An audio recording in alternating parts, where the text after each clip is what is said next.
Continuamos con el doctor Tomás José Zapater Espí. Les voy a platicar un poco de él. Él es exmiembro de la CEDADE, colaboró con la revista política Tribuna de España, participó en actividades políticas del movimiento nacionalista inglés Third Way. En septiembre de 2013 participó en la Conferencia de Legislación y Cultura de Defensa de España, causando gran escándalo en los medios y en la misma academia militar. Desde 2014 se ha centrado en la lucha cultural por medio de colaboraciones con periódicos, artículos, libros, ensayos, y en 2014 fue invitado por la República Islámica de Irán en un acto por el triunfo de la Revolución Islámica. Entre otras cosas, pues también fue juez en España y presidente, si no me equivoco, del Partido de Democracia Nacional. Vicepresidente.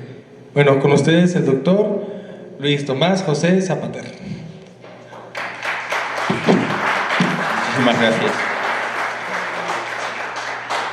Gracias por la presentación. Quería matizar alguna cosita. Nunca estuve yo en CEDADE, era un niño muy pequeño. Simplemente alguna vez leí alguna revista. Sí que he estado bastante vinculado a Democracia Nacional, no hasta el punto de ser el presidente, pero sí que fui el candidato de la España en Marcha, que agrupaba Democracia Nacional, Alianza Nacional y la Falange en las elecciones al Parlamento Europeo del 2014. Entonces, pues quería aclarar esto, no se vaya a molestar mi gran amigo Manuel Canduela Serrano, que fue presidente de Democracia Nacional mucho tiempo. Muy bien, pues gracias. Tengo muchos agradecimientos que hacer porque realmente ha sido un gran esfuerzo el que habéis hecho todos los camaradas para este acto desde el principio, ¿no? Porque yo vengo de la otra punta del país, desde Baja California Sur. Agradezco al gran amigo Miguel Salinas Chávez, pues que fue el primero que se puso en marcha a preparar todo lo que se tenía que preparar para que saliera todo bien, moviendo toda la logística de un lado a otro, un esfuerzo tremendo, contactando con todas las personas. También la extrema generosidad de Carla Castellanos y de su esposo allí en Tepatitlán para organizar la conferencia y invitarnos a la comida, la cena, todo magnífico. Por supuesto, Juan Carlos López, el presidente del Frente Nacionalista Mexicano, que pues sin él no se habría podido realizar este evento. Muy agradecido a Abraham Rodríguez también, pues por haberme invitado a la hospitalidad aquí en Guanajuato. Fernando Espinosa de los Monteros, un gran abogado y contador que en Guadalajara pues ayudó muchísimo a que se pudiera realizar el evento, lo mismo que Edgar Fernández, ¿no? Todos grandes camaradas. Bien, pues tengo el honor por vez primera de presentar ya y también con posibilidad de que se proyecte en internet el caso Varela. Este libro, aunque lo ideé en el año 2010, realmente ya hace años que debería de haber salido, pero por una serie de vicisitudes profesionales y personales no pudo ser.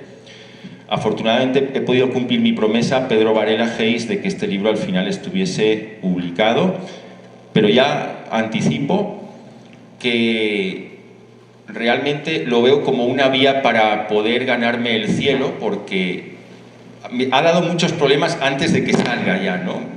Y no me refiero al tema de boicot, porque mientras no se conoce un libro no se puede boicotear. Me refiero a muchos problemas de tipo burocrático, con el ISBN, con la impresión. Bueno, lo tenemos ya. Ahora aparecerán otro tipo de problemas y esperemos que no se cumpla la profecía de un amigo colombiano que yo tenía cuando me aparté de la Iglesia Católica, porque yo de pequeñito era muy creyente, pero al meterme en un grupo parroquial que eran, aparte de Novus Ordo, totalmente progresistas, yo dejé la iglesia el día que una muchacha dijo que recemos, Señor, por los terroristas asesinos y por los partidarios de la pena de muerte, ¿no? Ese día me salí de la iglesia y si he regresado a la Iglesia Católica después de varios años es gracias a la misa en latín, que realmente es milagrosa, y a Antonio Rollo Marín, un excelente teólogo, que demuestra claramente que la única religión racional es la católica. Entonces, pues, cuando yo me había apartado de la Iglesia Católica, un amigo colombiano que tenía mucha intuición y le llamaban el brujo, me dijo un día: usted va a escribir un libro muy peligroso y le trucarán el carro para matarlo. Entonces digo, bueno, por algo este libro lleva una magnífica imagen de la medalla de San Benito en la portada y en el final de la contraportada. Sí, perdonad. Bueno, ahí tenéis la portada del libro. Está cargada de simbolismo, ha sido diseñada por el expresidente de Democracia Nacional, que también es un magnífico ilustrador, Manuel Canduela Serrano, con la explicación posterior. Todo lo que veis ahí de imágenes, de fotografías, manifestaciones contra manifestaciones, todo está cargado de simbolismo, el símbolo de la CEDADE que él fundó, el comunismo, un mosso de escuadra que representa a la policía política catalana, que es represora del patriotismo español, el cartel de la librería Europa, el escudo de donde está el Tribunal Europeo de Derechos Humanos, un escudo de la Fiscalía. Pasamos a la siguiente diapositiva, gracias. Uy, que se nos va. Miren, para la gente que descalifica a Pedro Varela y que lo califica de librero neonazi, como si esta persona quisiese matar a todos los judíos del mundo, la persona más odiadora que podamos imaginar, porque no solamente dicen que es antijudío, también le han metido el San Benito de que odia a las mujeres, a pesar de que pues, gracias a una mujer ha sido padre, de que odia a los homosexuales. Jamás en ninguna conferencia ha dado ningún discurso de odio contra los homosexuales, y encima de que es un racista que desprecia a los demás, cuando realmente el libro Ética Revolucionaria dice que un verdadero nacionalista debe respetar a todas las razas porque todas tienen su riqueza, y en la diferencia está la riqueza de la humanidad. Es decir, con esta persona se ha hecho una caricatura grotesca por parte de los medios de manipulación del sistema, que lo único que difunden entre la población generalmente es carroña para tener a la gente adormecida y engañada. Bueno, aunque pensáramos que este hombre es el malvado neonazi, resulta que este hombre nunca ha matado a persona alguna y ha ido a prisión por vender libros que se venden en otros sitios por gente que no tiene esa fama de neonazi. Y a la izquierda está de Juana Chaos, el peor terrorista de la organización terrorista ETA, que lleva a sus espaldas más de 25 asesinatos. El cálculo que yo he hecho es que probablemente alcancen 50, porque esas otras se ha ocultado el terrorismo de ETA por las instituciones. Entonces, el que esta persona solo haya cumplido una semana, o a veces ni eso, por cada persona que mató, y este por vender libros está en prisión, es una vergüenza para lo que yo llamo el régimen de la prostitución española del 78, porque a partir de ahí es cuando llegó la descomposición de mi patria. Seguimos. Los objetivos del libro es demostrar que debemos estudiar la historia y los procesos políticos sin prejuicios, de manera seria y académica y sin dejarnos llevar por películas de Hollywood, denunciar graves violaciones a los derechos humanos en la llamada Europa de las libertades, denunciar la doble moral, el doble rasero penal en delitos de odio. ¿Por qué? Cuando los estados de Europa condenan a un ciudadano por presunto delito de odio, resulta que normalmente los abogados recurren al Tribunal Europeo de Derechos Humanos por posible violación del Convenio Europeo de Derechos Humanos. Qué casualidad que cuando el discurso de odio lo da un terrorista, filoterrorista como Arnaldo Otegi, simpatizante de ETA, comunista y separatista vasco, o cuando el discurso de odio se da por alguien que odia a la Iglesia Católica, esa persona es premiada por el Tribunal Europeo de Derechos Humanos porque la máxima instancia jurídica europea dice que es libertad de expresión. Y en cambio, cuando un nacionalista, patriota o un católico le da por denunciar todas las cosas que están pasando en contra de la religión o de la patria, eso es un discurso de odio, y la sentencia de un tribunal belga, francés, alemán es totalmente irrebatible, según el tribunal que presuntamente defiende nuestros derechos a los europeos. También dotar al disidente, que va a ser represaliado en el futuro, de instrumentos dialécticos y jurídicos suficientes para poder enfrentar lo que se avecina, porque yo aquí veo a México muy dormido. Esta sala debería estar llena y gente fuera incluso, porque lo que está pasando en Europa no quepa la menor duda, eso va a venir aquí. Es un plan global de represión de todo lo que tenga que ver con patriotismo y contradicción. Si eres nacionalista y no lo relacionas con la tradición religiosa, hasta te pueden respetar, porque también hay nacionalistas liberales, ¿no? y hasta cierto punto es lo que defiende Milei. Si eres religioso, mientras no te metas en política o promuevas, siendo católico, la Pachamama, el multisecularismo, el ecumenismo, pues maravilloso. Pero como se te ocurra unar la bandera y la cruz, van a por ti. Y eso es lo que van a querer hacer con México. Este libro tiene varias partes: agradecimientos, advertencias. La primera parte es la libertad de expresión, el derecho penal de autor. La segunda, sobre el revisionismo y derecho internacional. La tercera, propiamente el caso Varela, bibliografía y entrevistas personales. Bueno, sobre las entrevistas tengo que decir que yo quería haber entrevistado, aprovechando que entrevisté en Los Ángeles al director del centro revisionista que hay allí, pues yo quería haber entrevistado a distinguidos representantes de la sociedad tolerante en la UCLA, en la Universidad de Los Ángeles, para que se viera que esto no es un libro donde solamente hablan gente que piensa de una manera. Pero mi sorpresa es que todas estas personas tan dialogantes, ninguna quiso dialogar conmigo, con diversos pretextos, ¿no? E incluso alguna vez que conseguí una entrevista, a última hora, al ver la trascendencia de lo que podría ser mi libro, esta persona se excusó con vanos pretextos, ¿no? Entonces, esto da bastante que pensar. ¿Seguimos? Bien, cuando hago las advertencias quería aclarar alguna cosa.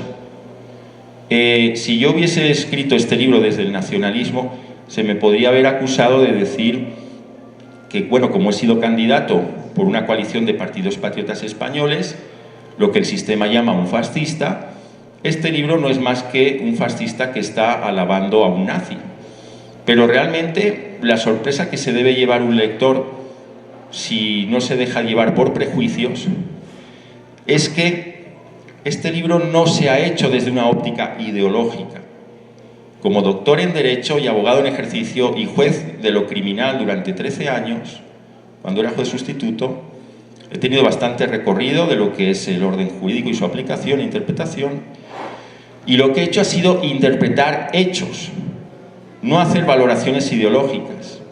De manera que se puede decir que ni una sola línea de este libro es mentira. Todo está reflejado tal como se dijo en las actas de los juicios, con los tribunales, con lo que han dicho los periodistas, con lo que ha dicho Varela, y probablemente eso es lo que les moleste.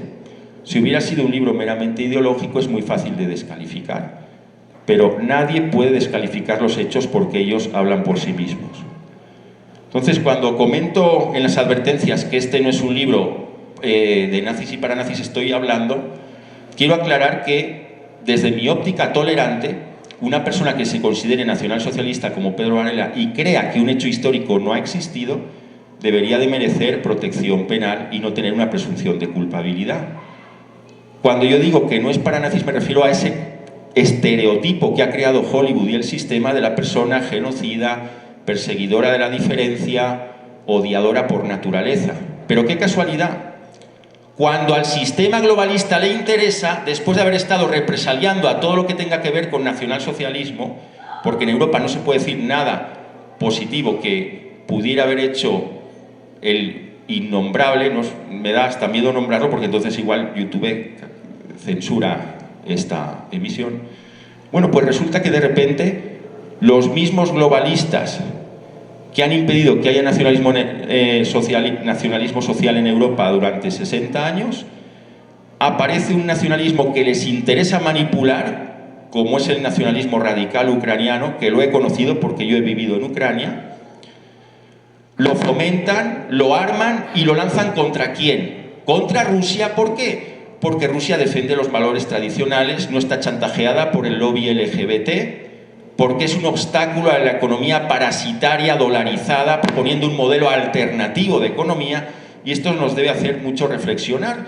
Cómo el malo mundial total, que es el nazi, ahora resulta que es el bueno por ir contra Rusia, con el apoyo de las armas de Israel, porque muchos de estos neonazis ucranianos estuvieron entrenados por Israel, ¿no?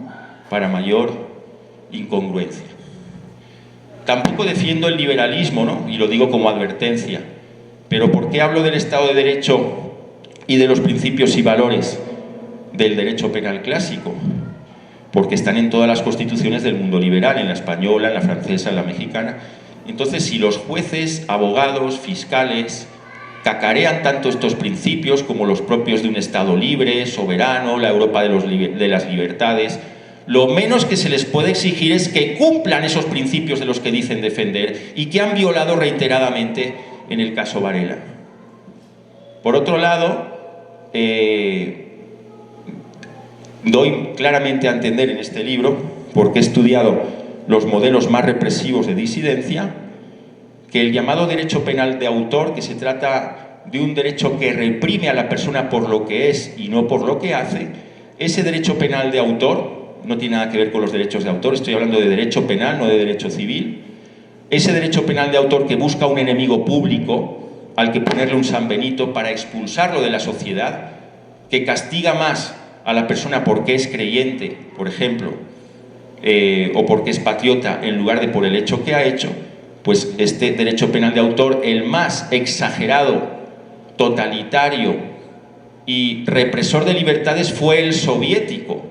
Es otra cosa que digo en el libro, es decir, qué incongruencia el mundo actual, aunque aceptemos la tesis oficial de la historia y carguemos con los nacionalismos europeos como responsables de la muerte de 56 millones de personas en la Segunda Guerra Mundial, que por cierto es muy parcial esta interpretación porque pues mucho tuvo que ver el desencadenamiento de la guerra, la postura de Gran Bretaña. No voy a entrar en eso porque no es mi tema el revisionismo. Aún así, resulta que el comunismo lleva sobre sus espaldas 100 millones de muertos y nadie le pide cuentas, y en todos los países de Europa es perfectamente legal, creo que menos en Polonia, el formar partidos comunistas. Es decir, la gente debería de esforzarse un poquito más, pensar un poquito más, no ver tanta televisión, no ver tanto Netflix, no ver tanta propaganda basura que les cae todo el día, para ver que ese mundo de las libertades que nos pintan es totalmente falso.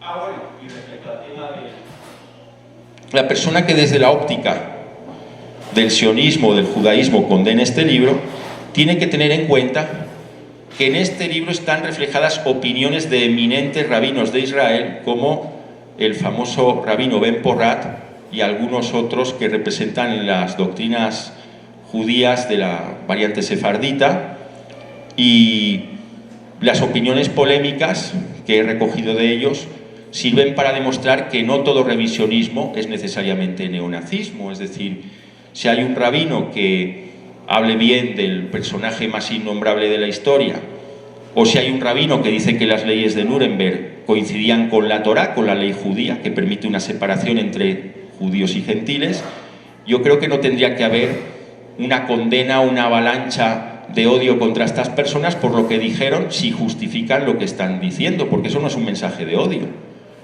De la misma manera que si un jurista hoy se plantea por qué si un rabino hace revisionismo no hay una condena penal, y si una persona que no pertenece a esa religión sí que tiene condena penal, si un jurista se hace esa pregunta hoy día, ¿debería de ser condenado por delito de odio?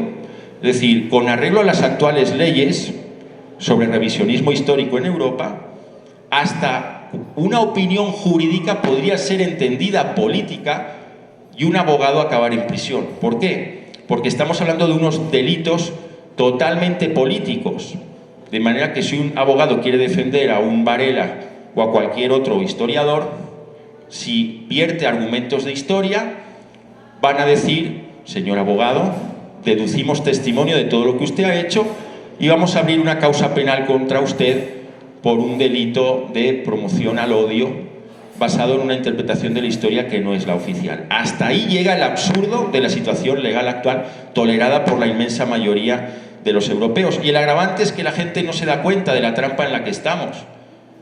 Porque si hoy negar la absoluta maldad del innombrable de la historia es un delito, ¿quién no nos dice que mañana aquí mismo en América negar las atrocidades, genocidio que hicieron Cortés y sus huestes sea un delito también? Es decir, nos van a poner en una órbita que cada vez va a ser más difícil disentir y cada vez va a haber más verdades oficiales que no son susceptibles de discusión. que ya está ocurriendo con el tema de la diversidad sexual. Porque yo no solamente estoy defendiendo en este libro a don Pedro Varela Hayes, yo estoy defendiendo a los rabinos judíos, imanes musulmanes, que por dar opiniones que están en textos sagrados sobre minorías sexuales han tenido gravísimos problemas, incluso han afrontado causas judiciales por delito de odio, cuando no han lanzado ningún mensaje de odio en sus respectivas confesiones. Se han limitado a decir lo que han recibido por tradición. Y esto es algo que se debería de aclarar, porque nuestras libertades están en peligro.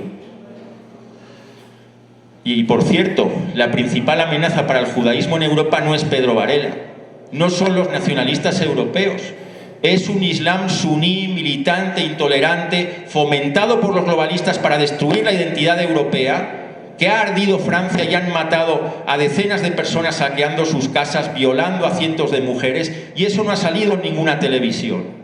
Eso sí que es una amenaza para el judaísmo, porque se han multiplicado los casos de agresión contra ciudadanos y familias judías por parte de estos fanáticos del Islam, a los que por lo visto las organizaciones globalistas, incluso aquellas dirigidas por judíos, para ellos no les importan mucho. Para ellos el enemigo es Pedro Varela y el nacionalismo europeo. Bien, en la primera parte hablo de la diferencia entre un derecho penal clásico y el derecho penal de autor. Como les he dicho, el derecho penal clásico, liberal, es el que tenemos en las constituciones, castiga a la gente por lo que hace. Pero ¿qué hace un derecho penal de autor? Quiere excluir a determinadas personas de la sociedad y utiliza el derecho penal para educar a la sociedad, que es lo propio del socialismo marxista. Educar a la gente con el Código Penal en la mano. Y esto es una aberración, porque como muy bien decía San Agustín, la ley penal debe ser el último recurso, la última ratio, y cuando se han violado los derechos más fundamentales. No podemos utilizar el derecho penal para educar a la gente. Ah, usted es machista, tome derecho penal. Usted es revisionista, a la cárcel por el Código Penal. Entonces ahí expongo los dos modelos de derecho penal de autor de más fama internacional, el soviético y el nacionalsocialista, y hago una comparativa entre ellos. ¿En qué se parece el derecho penal de autor nacionalsocialista al actual? Pues en el nacionalsocialismo los jueces eran políticos también, llegaron a ser legisladores, es decir, un juez nacionalsocialista podía sacarse de la manga una ley para reprimir a un ciudadano sin que estuviera una ley previa antes, escrita, cierta, expresa, como marcan las constituciones, el principio de legalidad, contra los extraños de la comunidad. ¿Cuáles son los extraños de la comunidad actualmente? Los que no simpatizan con las ideas de multiculturalismo, feminismo radical, de minorías sexuales, etc.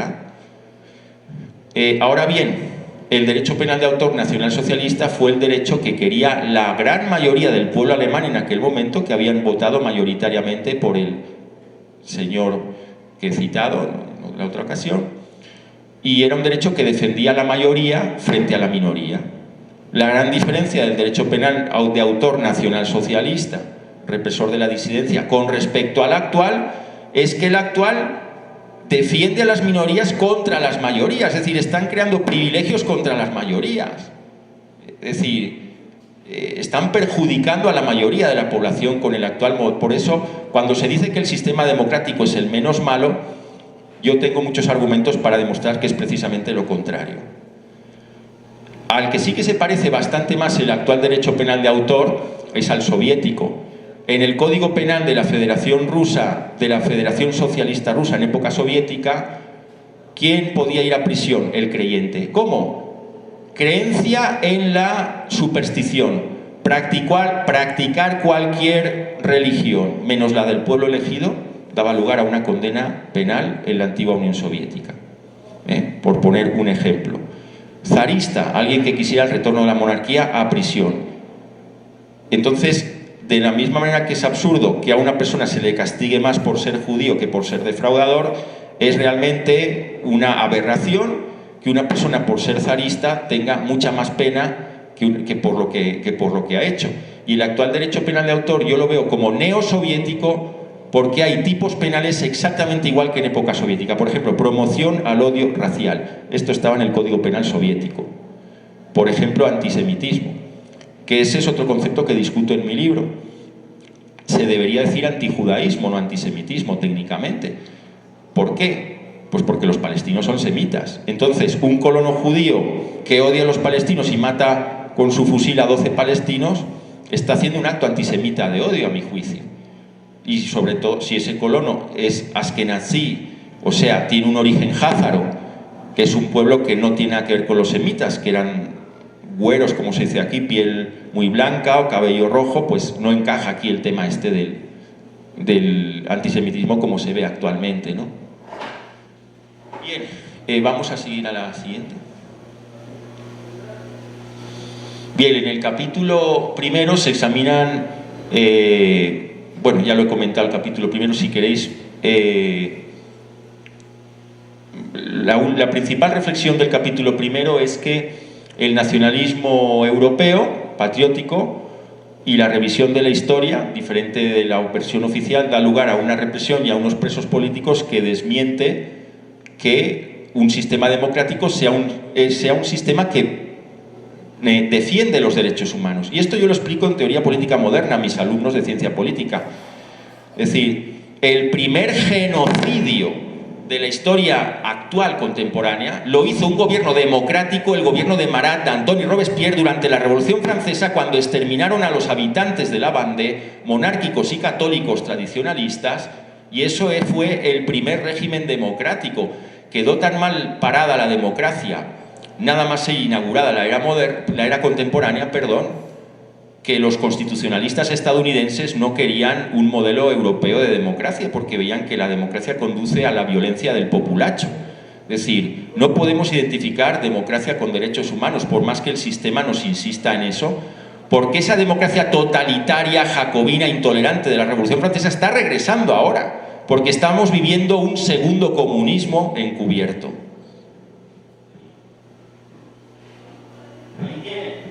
Marat, Danton y Robespierre, con el agravante de que acabaron matándose entre ellos, ¿no?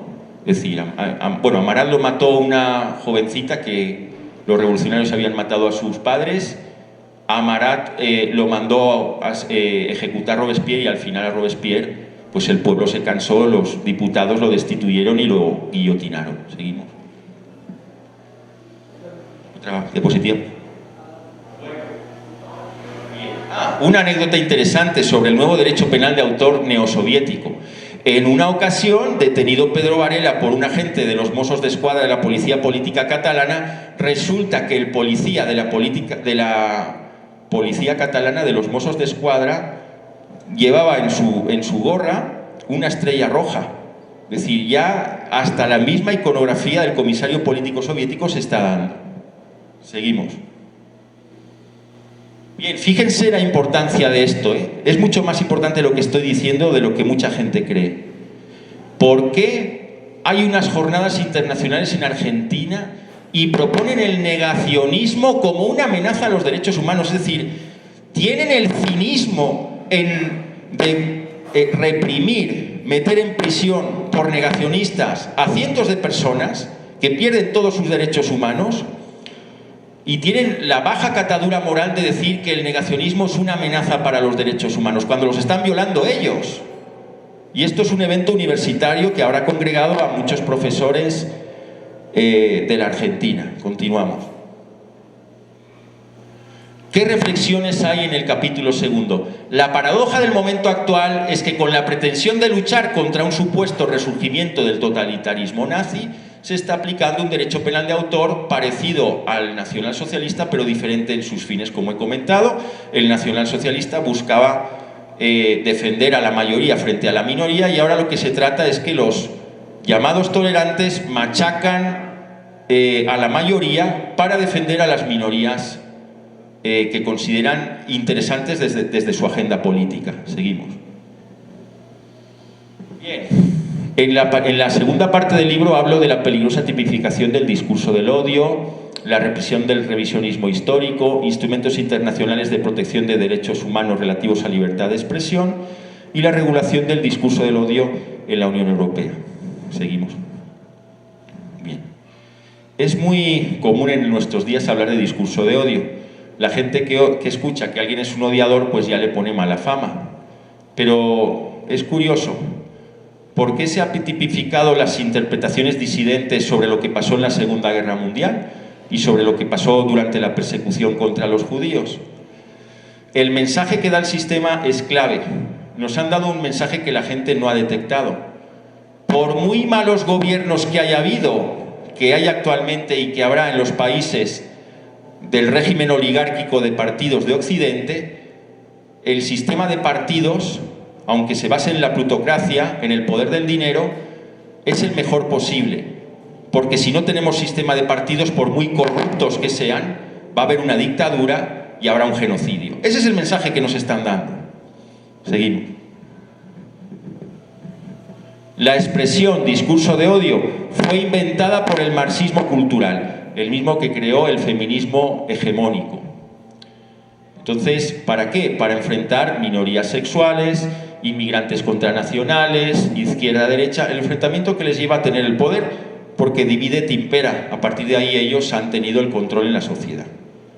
Entonces, a partir de ahí se expulsa de la vida pública al disidente. Es decir, a mí no me han amenazado, directamente lo tengo que reconocer, porque puede que alguien diga, es un quejica, es un quejoso, pero ha sido todo más etéreo, pero también muy efectivo.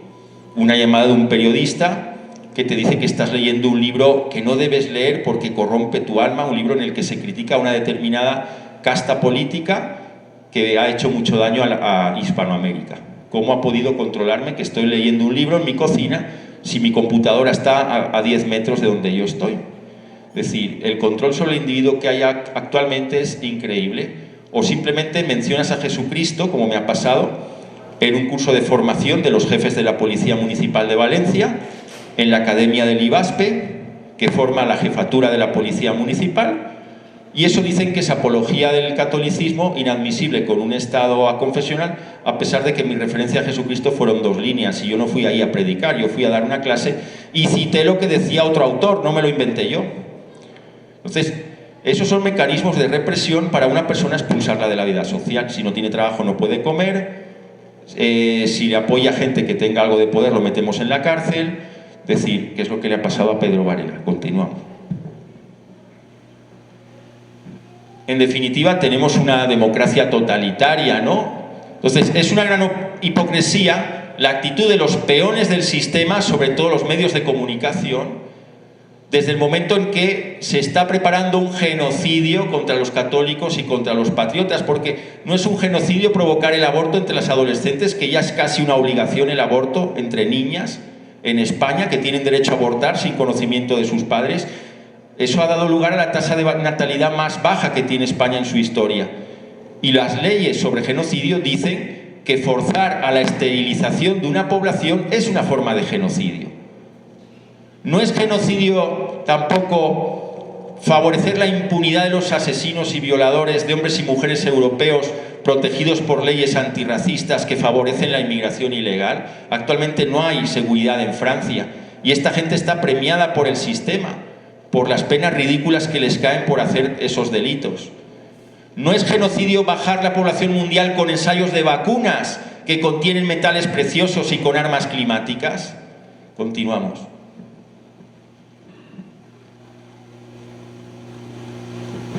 Bien, por último, el caso de Pedro Varela, ahí cuando era joven, que fundó la CEDADE, un libro que le dio muchos problemas, como todos los demás, aquí siendo enjuiciado. Seguimos. Bien, la primera parte de esta tercera parte, valga la redundancia, hablé un poquito de su biografía, cuando fundó CEDADE, cuando tuvo sus primeros problemas, y realmente él quería un proyecto primero político, pero luego cultural. ¿Por qué? Porque él vio que el proyecto político le causaba muchísimos problemas, mucha presión por parte de la prensa, medios de comunicación. En la época tardofranquista estaba aislado, nadie le apoyaba, y luego ya cuando llegó la democracia era una hostilidad continua contra él, y por eso al final abandonó la lucha política y prefirió la lucha de tipo cultural, ¿no? Pero aún así la lucha cultural, por las publicaciones que él hizo, le llevaron a prisión, ¿no? Porque pues realmente fueron las publicaciones revisionistas más importantes las que él sacó, difundiéndolas por todo el mundo, con lo cual eso causó una gran sensación de alarma en varios países, ¿no? Continuamos.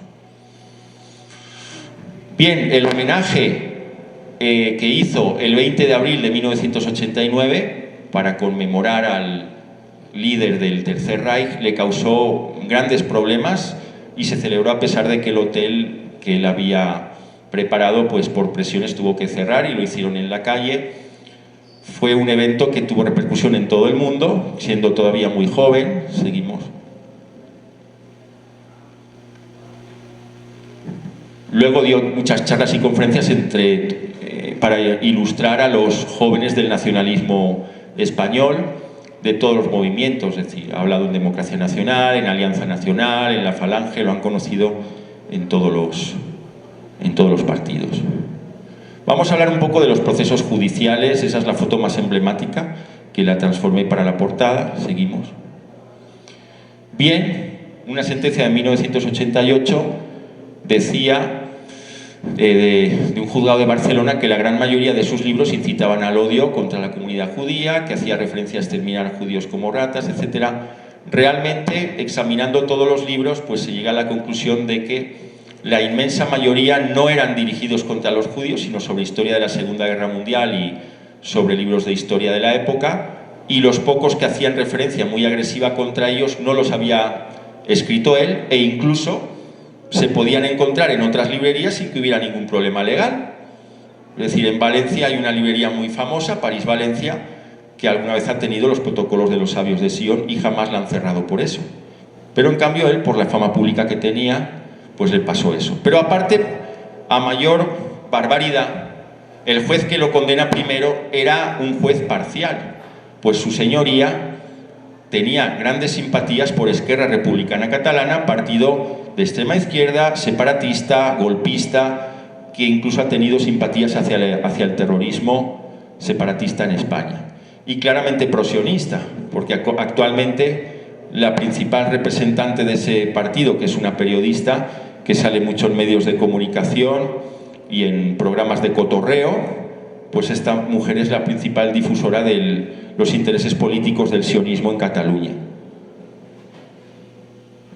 La audiencia provincial revisó el caso del primer juicio de Varela y entonces corrigió esa sentencia que era infumable, pero le condenaron por incitar indirectamente al genocidio. Entonces, esto fue recurrido por Varela ante el Tribunal Europeo de Derechos Humanos y fue tanta la aberración que hizo tanto el Juzgado de Barcelona como la Audiencia de Barcelona, la Audiencia Provincial, que el Tribunal Europeo de Derechos Humanos determinó que la sentencia tanto de la Audiencia Provincial como del Juzgado de Instrucción de Barcelona habían causado indefensión a Pedro Varela. ¿Por qué?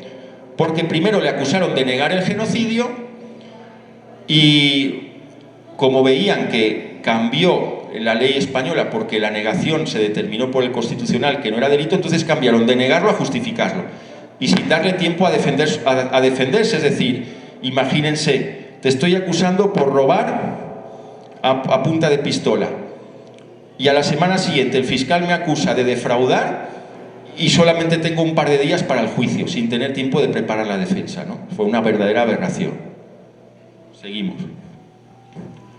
Bien, el Juzgado de lo Penal 11 de Barcelona, en sentencia de 5 de marzo del 2010, le condenó por vender libros y publicaciones enalteciendo el genocidio y menospreciando a otras razas y ahí todo lo demás, ¿no? Casi toda la humanidad, mujeres, homosexuales, discapacitados, odia a todo el mundo, ¿no? Condena por autor de delito de difusión de ideas genocidas y con ocasión del ejercicio de los derechos fundamentales establecidos en la Constitución. La Audiencia Provincial revisó este caso porque fue recurrido y aquí no absolvieron del 510. ¿Cuál es el 510? Ahí está la clave del problema, porque es un artículo que dice los que provocaren a la discriminación, al odio por razones antisemitas, de diferencia de sexo, nacionalidad, origen social, etc. Problema, este artículo está redactado de una manera bastante, aparentemente detallada, pero que da lugar a muchas aberraciones e injusticias, porque entienden que la mera provocación de un posible clima de hostilidad hacia una minoría ya es delito. Es decir, es súper subjetivo. ¿Cómo pruebas que alguien con un comentario, por ejemplo, un chiste que quizás un poco de mal gusto, indirectamente eso encamina a que quieran matar a la gente que sale en el chiste? Bastante ridículo y bastante forzado, ¿no? pues es un artículo que no tiene desperdicio por la indeterminación, por la cantidad de conceptos penales indeterminados que tiene, con el agravante de que en ese artículo se dice que la tenencia de libros susceptibles de causar un clima de odio, animadversión contra minorías es delito, como si fuera tener droga. O sea, llega un policía municipal a tu casa, o un guardia civil, o un policía nacional, porque has denunciado una fraude y quiere investigar el fraude. Y siendo tú el denunciante, ve en tu librería libros de Varela y de otros autores, de Honsick, de revisionistas. Entonces él hace un atestado y te encausan por tenencia de libros en tu casa que igual están llenos de polvo y ni siquiera la señora que va a limpiar a veces sabe lo que hay ahí por la cantidad de polvo que hay, que ni se ve el título. Es decir, realmente es una situación que nos causa risa, pero es triste porque es una indefensión y una opresión total. Luego aquí es curioso, era ilógico condenar a Varela por justificar un genocidio en cuya existencia él no cree. Es decir, si él dice que no cree en algo, ¿cómo va a justificar algo en lo que no cree? Va contra la lógica, disciplina de la filosofía que nos ayuda a razonar las cosas, ¿no?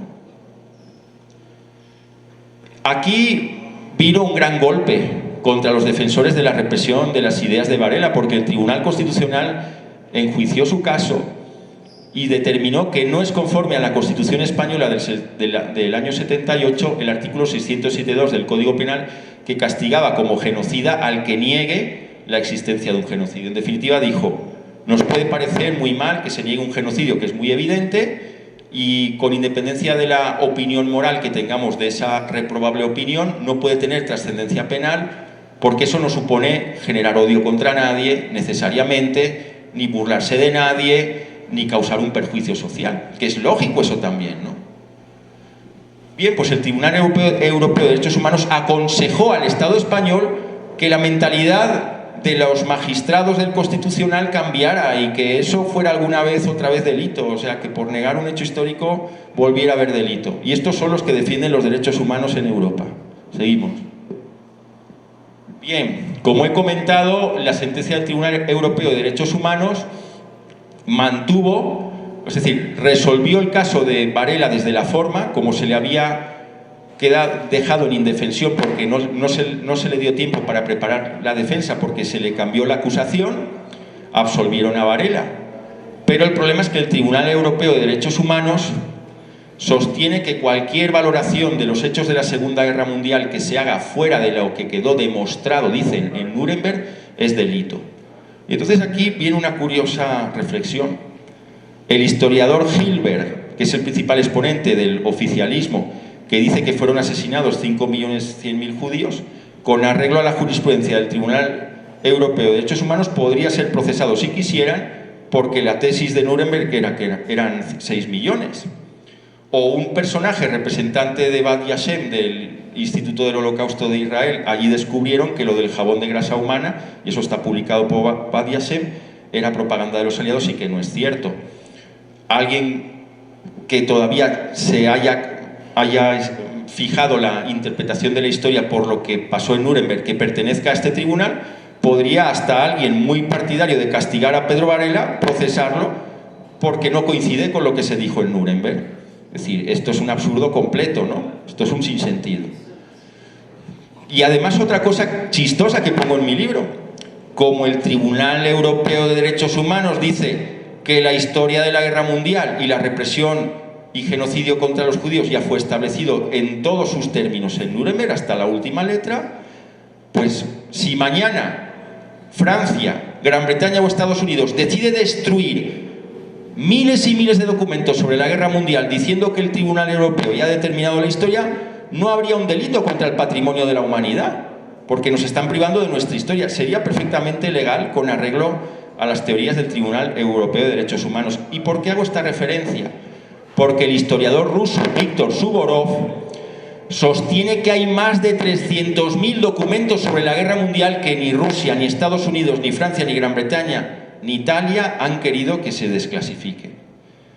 Ahora, fijaos cómo está la sociedad actualmente. Si yo lanzara este argumento, pues podría un periodista investigar sobre Víctor Suvorov y decir: violencia de género, como fue condenado porque maltrató a su novia y la mató, todo lo que dice es mentira. y esto es lo que yo llamo la descalificación ad hominem.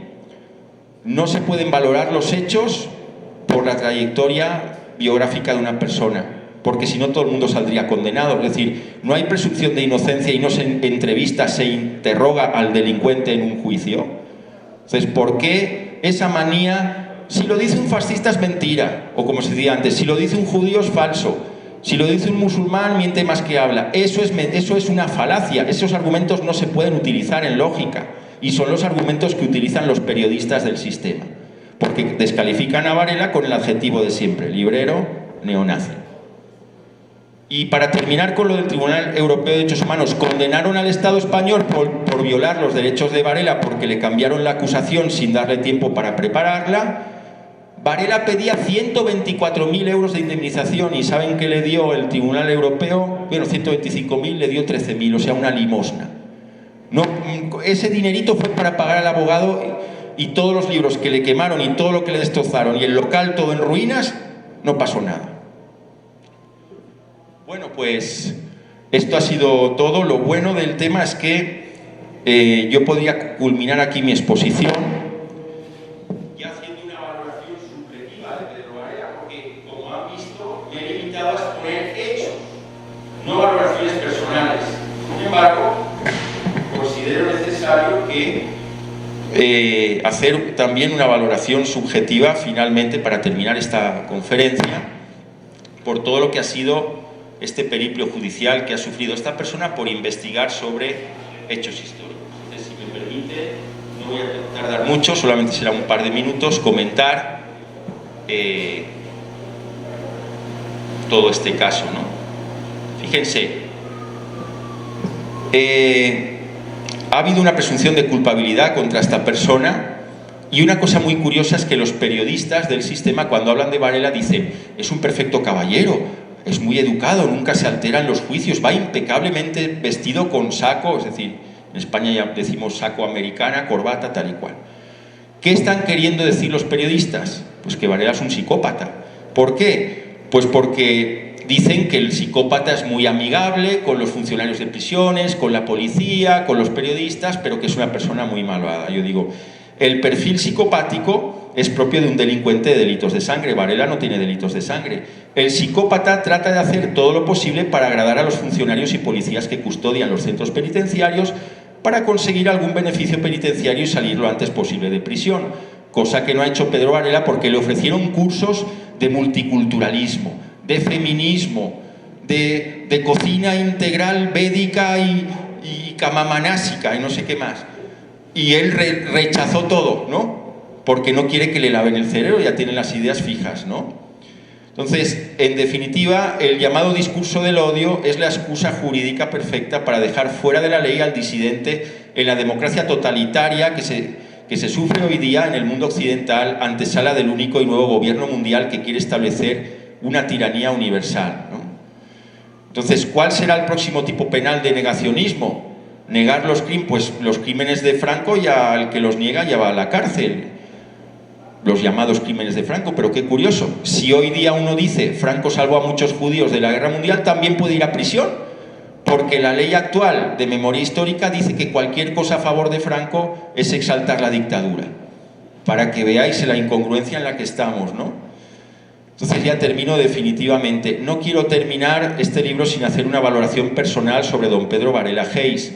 Durante todo el desarrollo de los capítulos no se ha hecho una sola referencia positiva de alabanza, guiño o aprobación a los hechos de su biografía, ni a su actitud mantenida durante todos los procesos penales que ha sufrido, en atención al rigor académico y a la objetividad de exposición de hechos.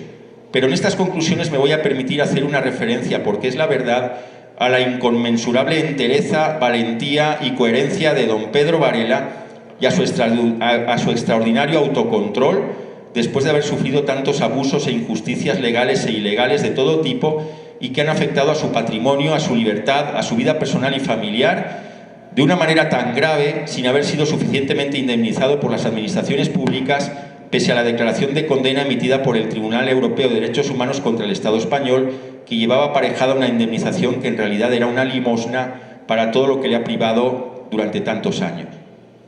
En un mundo en el que todo el mundo se mueve al sol que más calienta y en el que la mayoría dice que el traje del emperador es maravilloso aunque vaya desnudo, el haber investigado la vida y obra de don Pedro Varela Hayes me lleva a la conclusión de que todavía quedan personas de otro mundo o de otra época. Podría decirse que como persona, Pedro Varela está hecho de la pasta de la que están hechas las leyendas. Muchas gracias.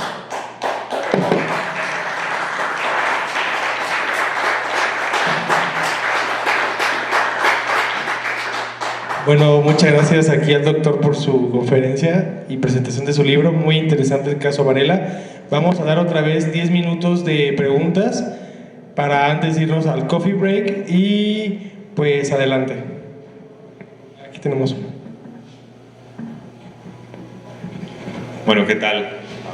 Zapater, bueno, tengo una pregunta. Esta me la han hecho muy seguido también algunos camaradas, porque van mucho en relación entre lo que Hollywood ha plantado en el aspecto, por ejemplo, hablando de la tribu urbana de los skinheads, que vemos películas como Historia Americana X o cantidad de películas que ponen a un grupo de jóvenes de una cierta característica, racistas, agresivos. Entonces, no sé cuál sea la opinión que tenga Pedro Varela respecto a los grupos de skinhead y si podría ser o no perjudicial para continuar con la lucha de Varela. Pedro Varela desde el primer día dejó claro que cada época tiene su... La ética siempre es la misma, o debe ser la misma, pero la estética cambia con el tiempo. Se ha demonizado tanto determinada simbología, uniformes, colores, que pues para que la lucha política siga adelante y haya frutos, pues tenemos que ser vistos como un ciudadano o ciudadana normal y corriente que viste bien, con no caer en modas extravagantes que hay ahora, ni las modas del enemigo, pero que pues ese corte radical, abrupto, pues, sin cabello, la gente que llevaba pues a veces hasta armas blancas visibles, las botas militares, todo encuerados, todo eso en negro, que eso es contraproducente porque consigue que el estereotipo que el sistema busca se pueda aplicar hacia nosotros. Y de hecho, Salvador Borrego era de la misma opinión, porque cuando llegó Fuerza Nueva, que era el movimiento patriota español más importante hasta 1985, cuando llegó Fuerza Nueva a México y llegaron con uniformes de camisa azul, boinas rojas, saludaban brazo en alto y Borrego dijo, no, dejad eso fuera, nos han demonizado mucho la simbología fuera, vamos a ir normal y corriente por la vida.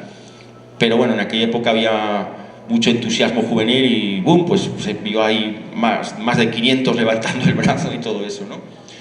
Entonces, pues creo que David Irving lo decía también, ¿no? Que pues realmente hay que llegar a todo el mundo y no espantar a la gente, y Borrego en una ocasión a varios skins de México, creo que hay una anécdota entre Varela y Borrego, dijo, vayan a ver a Varela, y Varela les dijo, no saben que no deben vestir como van vestidos porque espantan a la gente.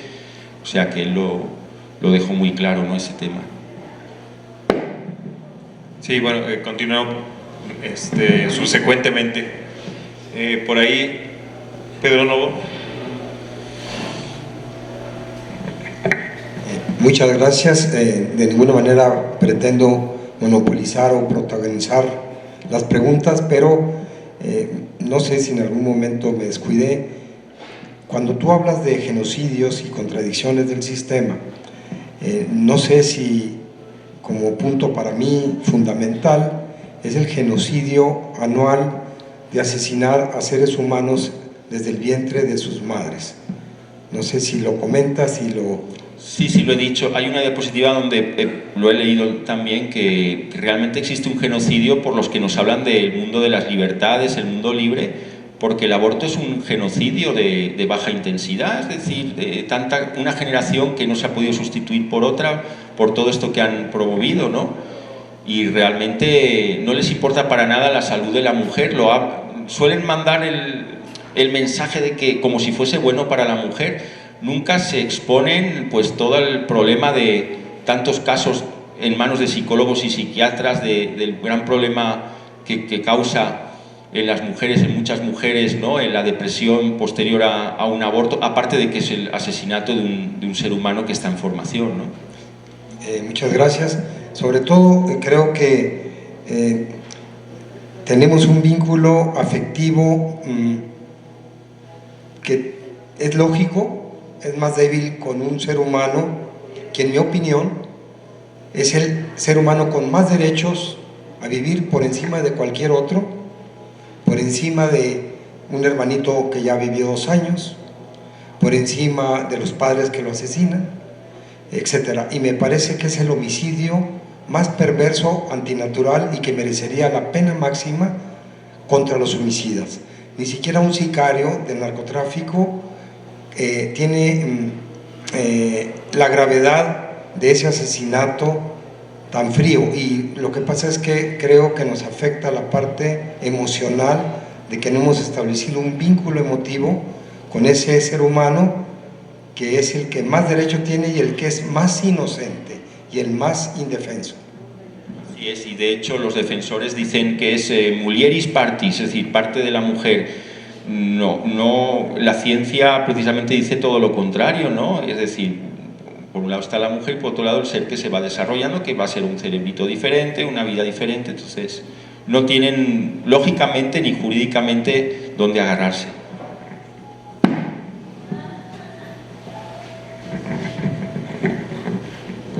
Sí, también comentar que, digo, a mí lo que más me llama la atención de la presentación es precisamente que esto viene del 88, o sea, yo pensé que era algo del 2000, de por ahí, yo no sabía que era algo, o sea, que estas leyes ya venían desde ese momento. Ahora, el otro punto, aquí en México, sí, efectivamente ya está pasando, hubo una iniciativa de Ricardo Monreal, que Ricardo Monreal lo presentan como una izquierda moderada, ¿no? Y él quiere tipificar la negación del holocausto como delito. Y también, bueno, a raíz de algunos eventos de varias organizaciones, incluida la nuestra, pues también hay una iniciativa que promueve también el partido de izquierda, Morena, donde prácticamente estarían ilegalizando, ya ni siquiera hablamos de cuestión de revisionismo europeo, ¿no? Sino incluso, o sea, cualquier forma de nacionalismo, sí, o sea, digo, no recuerdo la terminología legal que usan, pero es aberrante, ¿no? Realmente lo que están diciendo. Entonces sí es algo que se viene, ¿no? Que se viene fuerte, ¿no? Entonces pues sí es importante hacer conciencia al respecto. Pues ojalá podáis difundirlo, no solo entre camaradas, sino abrirse a la sociedad civil todo lo que se pueda, porque yo veo a la gente muy dormida y lo que ha pasado en las iglesias es un reflejo, ¿no? Parte de la iglesia te apoya, mucha gente de la iglesia tiene el cerebro lobotomizado y nos ve peores que el demonio, y llegará el día en que nos darán la razón, pues cuando ya haya persecución directa contra los cristianos y ya no puedan hacer nada.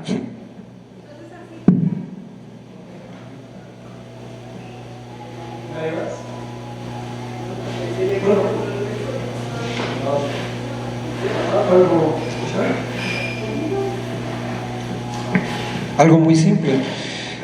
Ahora que mencionó usted el caso de Ricardo Monreal, pues simplemente hay que tomar en cuenta que él es miembro de la masonería, entonces no es de sorprender esa postura que tomó. Nada más quería yo subrayar ese detalle.